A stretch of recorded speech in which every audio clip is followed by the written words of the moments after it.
to the Fermented World Homebrew channel. Today we are brewing cider. I have got my hands on loads of lovely apples. I've just done a quick test run because I haven't actually used this properly before. So I'm using a mulcher. I'm going to chop up some apples. I have got maybe 15 kilograms of apples. We're going to use this little chopping device. Apple. Let's put onto the little spiky jobby, and then we just bring this down. It slices it into equal parts, which then we lob in there, and we get rid of the core over there. So I'm going to be doing this for a while until I've got about probably 3 kilograms in there, and then once we've got enough in the press, we'll start pressing it and get some apple juice from it, ready to start fermenting into some cider. Which reminds me, I need to get my cider yeast out, which is a year past its best, so it may not work, but you know, it's one of them. We'll give it a go. If not, I can get some pretty quickly. That's not a bother. And in that goes.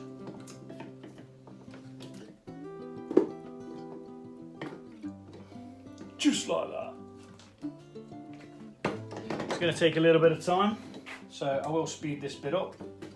And we'll be back once we get to the part where we're going to be mulching it down, so it's able to be pressed. Because last time I did this, I got a load of apples, right? I chopped them all up. It was about 9 kilograms. Chopped them all up, put them into the press. I didn't mulch them, even though my mate had given me this mangler to borrow. I didn't use it.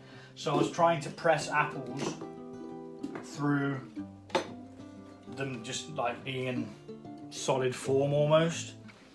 It didn't go very well, to say the least. I managed to get 1 litre of apple juice out of the 9 litres of thing, and I couldn't do any more. Later on, realising that I hadn't put it through the mulcher. Don't! But you know, we don't fail. We learn. That's what you got to think. Sometimes it's not all about, you know, the destination. Sometimes it's the journey as well. You learn as you go. No one knows everything straight away. You just have to practice and learn. So, on that note, I'm going to speed this bit up. We're going to get some more apples in there, and we'll be back once we're ready to mulch.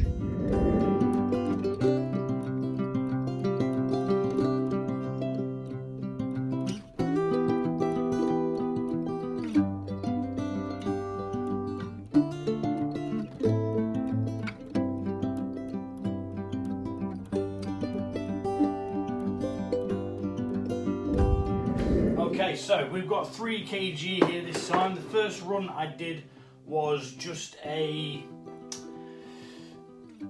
1.5 kilo go at it, just to see how things worked out and what went where, yada yada yada. I didn't want to be doing it the first time on camera and then it just explode and go everywhere. So we're using something today called a mulching tool. You can pick these up on Amazon. They're about £14. And that's what's going to shred all of this apple up into something that resembles this, which is the mulch that we've turned it into. As you can see, I've got a plaster on my thumb already because the bottom of that is bloody sharp. Really sharp. I dug it into my thumb and I was like, ow, that hurts. We do have a little bit of a trickle of the apple juice dripping in there, but what we're going to do is we're going to mulch this up, and after that we'll be adding this to that, and hopefully there'll be enough in there then to press. So this is just a bucket with a hole in the lid. Really good idea to have the bucket. I nearly didn't use the lid, but I got a bucket that has a hole already in it. It's a fermenting bucket. It's nearly in the centre, but it's just far enough for it to not be touching the side. So we're going to blitz this.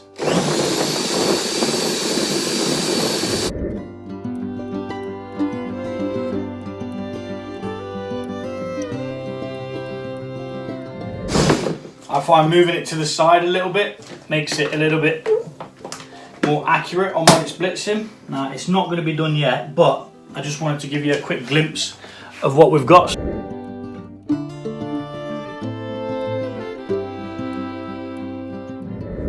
yeah, it does a good job of backlasting it all up.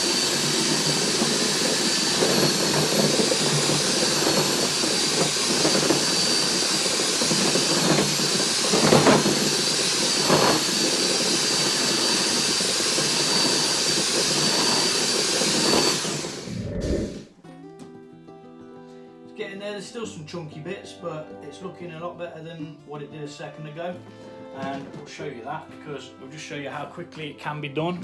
As you can see, it has pretty much mulched a lot of that down now.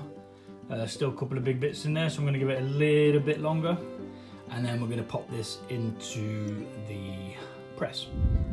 So I've learnt now that I think 3 kg is about the amount that this 6 litre thing can hold. Can you hear the apple juice dripping? So what we're going to do now is we're going to attach all the parts of this to the thing. Now I made this because I've lost the original one. All it is, piece of wood, hole drilled in the centre, smoothed out so that it fits over the top of that and is able to press that down as well, which it may very well be a little bit too snug, which is going to be a problem. If that is the case, it's tough crap at the moment, but it will be unfortunate if we're unable to continue because I need to then do that. So we may just have some apple juice. Oh crap, I didn't think this through properly, did I? Well, you know, you win some, you lose some. Right, so we're going to add these blocks to this now, and with just enough room so that we can fix the fixing plates on. There is a washer here somewhere. Will we get, I don't know whether we're going to be able to snag that. Or maybe.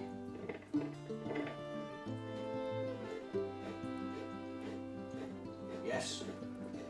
Okay, so what I'm going to do now is I'm going to bring you guys over here so that you can see what's happening this way. Hopefully it will give you a better view of what's going on. You don't need to see me, but you need to see the apple juice pouring into the bucket.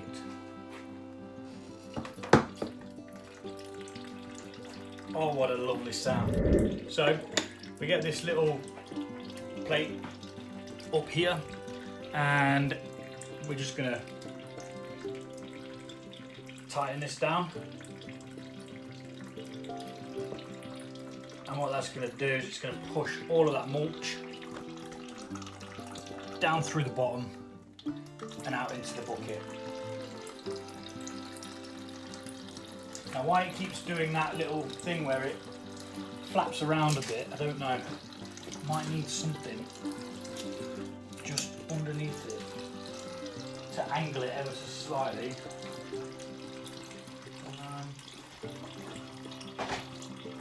Can't use this little bit.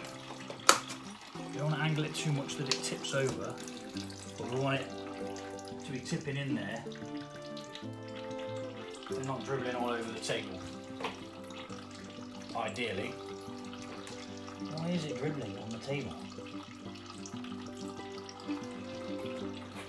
So anyway, we're going to turn this now.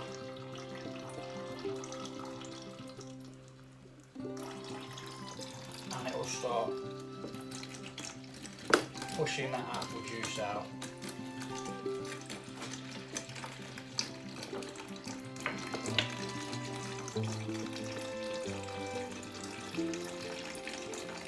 As you can hear it gushing, which is nice.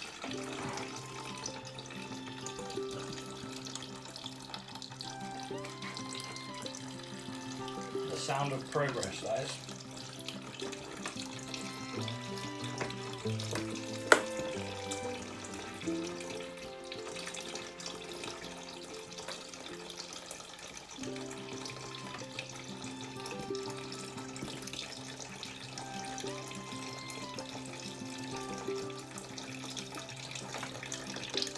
I mean, that's pressed down about halfway, and that's giving it a nice good old gush there. So I'll probably move these blocks a little. Just doesn't seem to be far enough over, does it? I'm going to put a cup underneath there so we catch whatever goes in there. It's like, right, no, not a cup.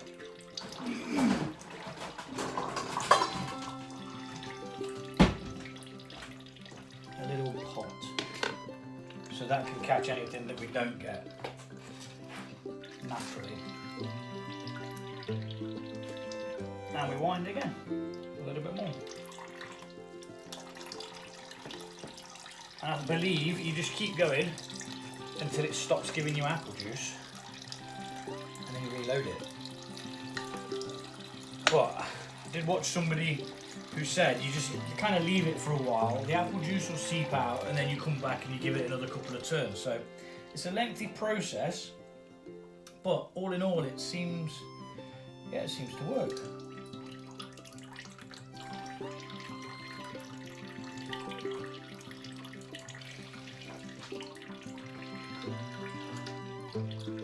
Seems true. And I could now put this other mulch in there as well and press it again. But I think what we're going to do is we're going to do 3 kg and then we'll go from there as to what we get.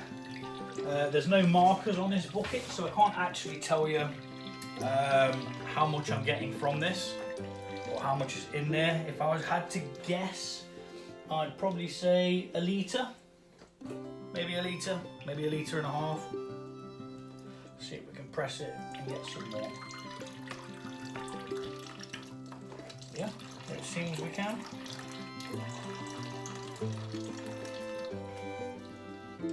Although I really don't know why that wants to go under there instead of in the bucket like I want it to.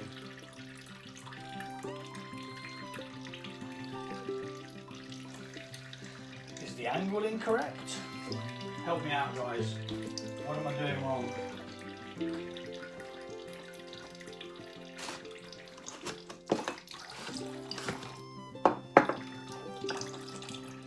See, I could angle it like that, but then that's kind of too much of an angle. And it's like ready to tip.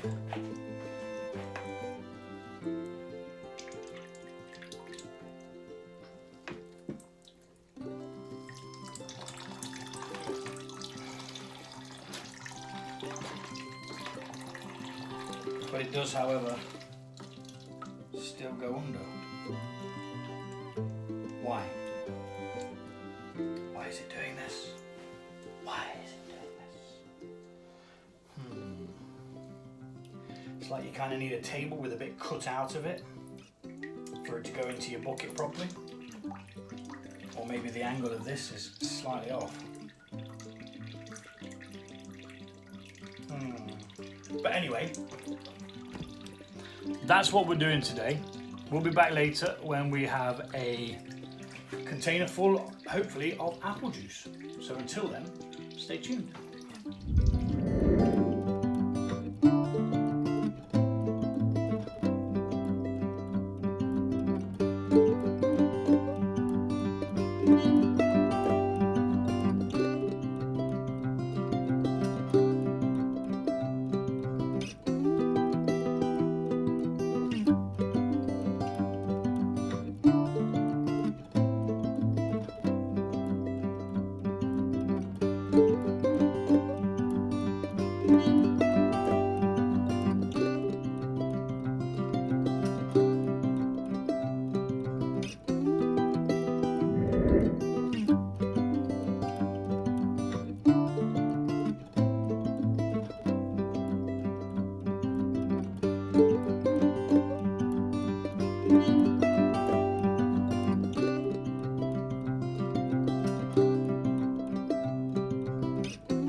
Okay, so we are finished pressing the apples.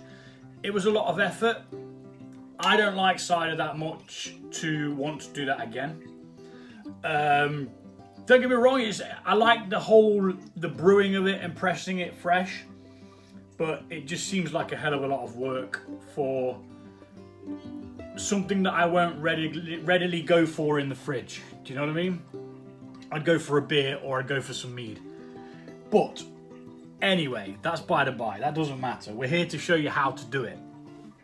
And do it we did. So now what we're going to do is we're going to take a hydrometer reading to see how much sugar we have in this brown liquid, which sort of resembles apple juice but a lot browner. Now we're going for a dry cider, so there will be no residual sugar left. And this is starting at 42, 4, 6, 8. Starting at 48, which is a pretty good start, Gravity, to be fair.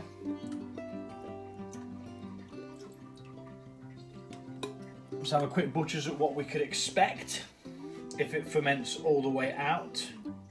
Now, I'm not sure at what point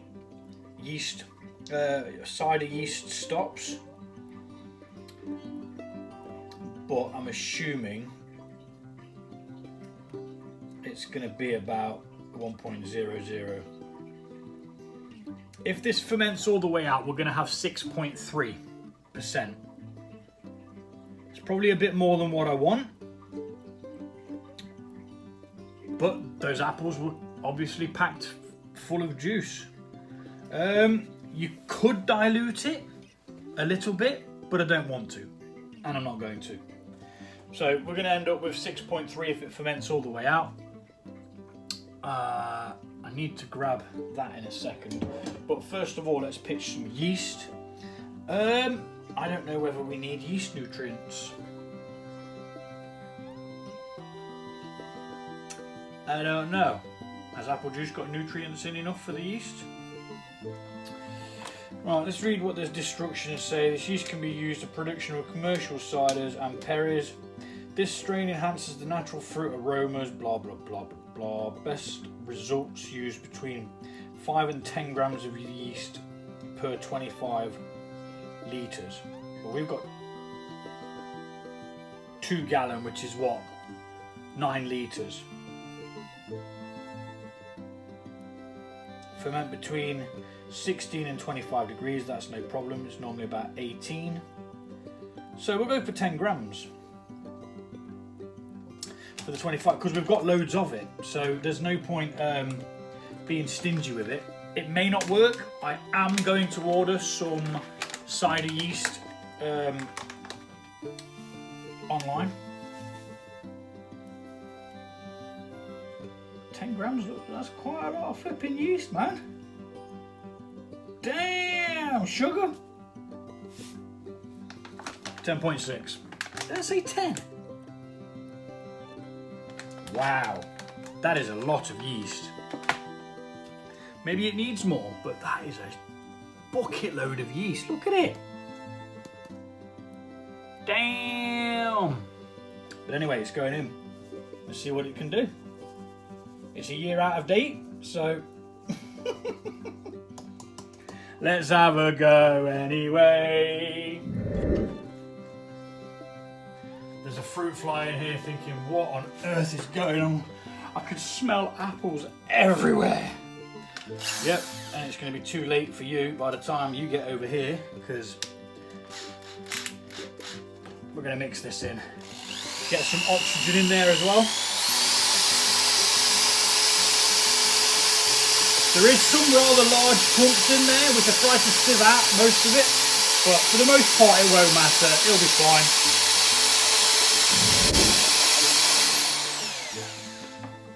And there we are.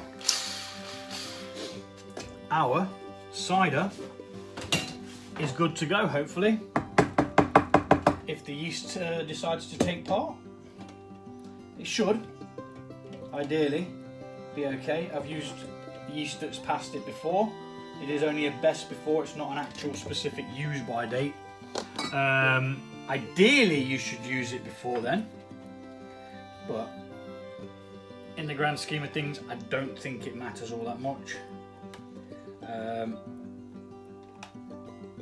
So let's slap the lid on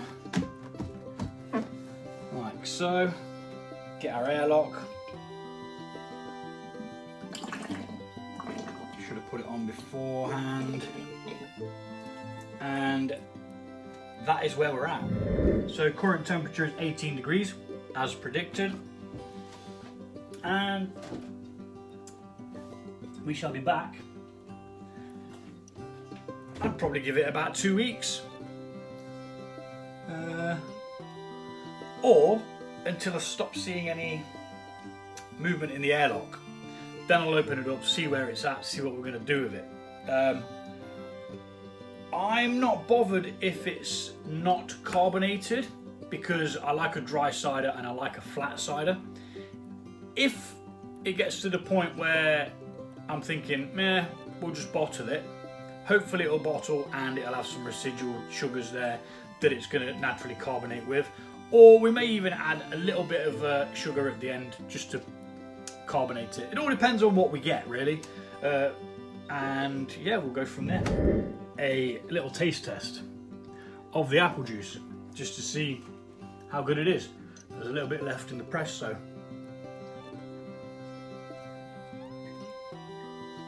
that is really nice. It's not nice enough to go through all that effort just to have apple juice in the fridge, though.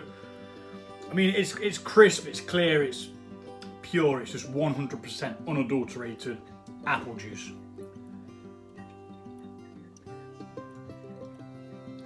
But on a small domestic scale, it's a lot harder to do than what you'd expect. But it tasted nice, and that's what matters. Thanks for watching, and I'll see you all soon.